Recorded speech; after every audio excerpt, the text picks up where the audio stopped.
I just thought I'd ask, what sort of a day has it been for you food-wise? You know, Sir, do you mind, do you have a good lunch today? Yeah. What did you have? Coronation chicken. Coronation chicken. Sounds lovely. I reckon, I'm guessing, but I think my lunch was probably better than yours. I had a really special lunch today. I made it myself. Lovely, it really was. I'll tell you what I did. You know, you get like a tin of chopped tomatoes, yeah? I had that. Lovely, it really was. Absolutely gorgeous. Lovely. Tin of tomatoes in a bowl with a spoon. Absolutely delicious. You can't fault it. It's gorgeous, it really was. If I've got any criticism of it at all, I'd say maybe a bit too tomatoey. That'd be my one thing. You might think you know a better way of serving tin tomatoes, but, you know, I think the people who put those tomatoes in that tin probably know better than any of us, and that is how they suggest you serve them, isn't it? As you can see, that is the serving suggestion. It says it right clear as day, yeah? Ignore the Scandinavian abuse. That's not important. That is not important right now. Don't ignore that. Ignore that. The point is, this is how they suggest you serve their products. Actually, that's not all they suggest, is it? Their serving suggestion for their tin of chopped tomatoes is actually put it in a bowl next to some other tomatoes that have not been chopped. We didn't have any tomatoes, so I used a couple of toy ones from my little lad's playset, and I think I created the right ambience. It's nice, isn't it? Yeah. I like the serving suggestions. You've got to trust the people who know the food better than anyone. I don't eat meat myself, but Mrs. Gorman does, and I don't like to foist my ways on others. I prepared a lovely meal for Mrs. G just the other day. Oh, hot dog sausages. Even I am tempted. Straight from the tin, and exactly as per the serving suggestion.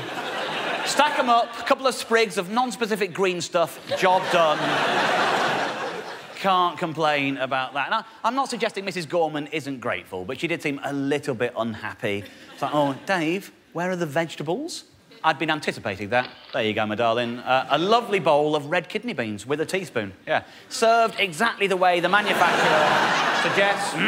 Get your chops around that, absolutely, yeah.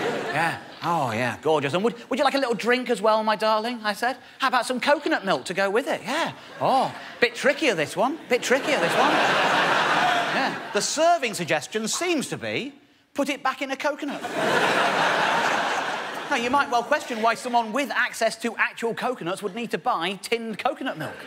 I'm not sure it's wise to question these things. If that's what they think is best, who am I to argue? Obviously, we spilled a bit, but then that is precisely what they actually suggest, so fair enough. There are some serving suggestions that I'm pretty sure are actually impossible. Take Marks and Spencer's super sweet sweet corn, for example. This is the serving suggestion. Put it back on the cob. You can't put it back on the cob. It's left the cob. Cob and Niblet have parted company and never the twain shall meet. Unless you're Jennifer Rush with the power of time travel, what they are suggesting is not physically possible, is it? And I know, because I've tried. And I promise you, once you've gone at it with a glue gun, there's so much glue involved, you'd be hard pushed to eat more than half of that. You really would. That's going to be a challenge for anyone at the best of times. God, what are they going to do next? Next, they're going to be suggesting we put peas back in their pod as well, aren't they? Well, yes, in fact, that's exactly what they're doing. There you go. Serving suggestion, put the peas back in their pods. Obviously, serving suggestions are nonsense, but there is something to admire about food packaging. I like the way they list the ingredients in order.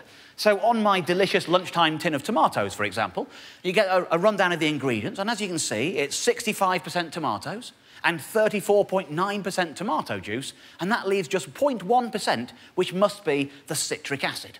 I like the fact that you know the first ingredient is the biggest. It's true for all foods. I assume that's the law, and that seems to me to be right and proper. One day, when I'm in charge, it will also be the law for movies. They will have to list the actors in order of how many minutes of screen time they get.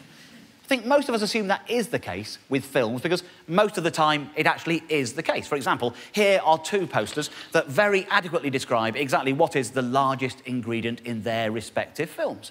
But sometimes the poster will lie to you, OK? For example, here is a little-known British film from 2007 called 12 in a Box. Now, on first impressions, this looks like a vegetable soup of a film.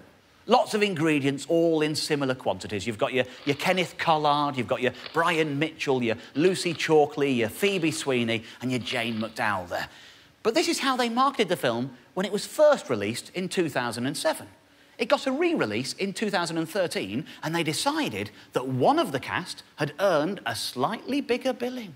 Oh, but who could it be? Drum roll, please, ladies and gentlemen. That's right, Miranda Hart. 6 years after they first made this film, it appears to have had a heart transplant.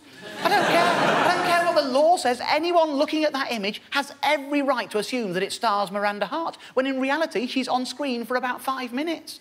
Pretending she's the star of the film when she's only in it for 5 minutes would be like me telling you that tonight's show stars Frank Skinner just because he's got one line in the show. Isn't that right, Frank? Yeah, it is. Yeah. Exactly. And if you don't believe me that Miranda's part is that small, here's a review of the film that refers to Miranda's short and sweet cameo. That does not suggest a cameo appearance, does it? These don't even look like they could be the same film. This is like relabelling your tin of tomatoes as citric acid because it's gone on to have its own sitcom.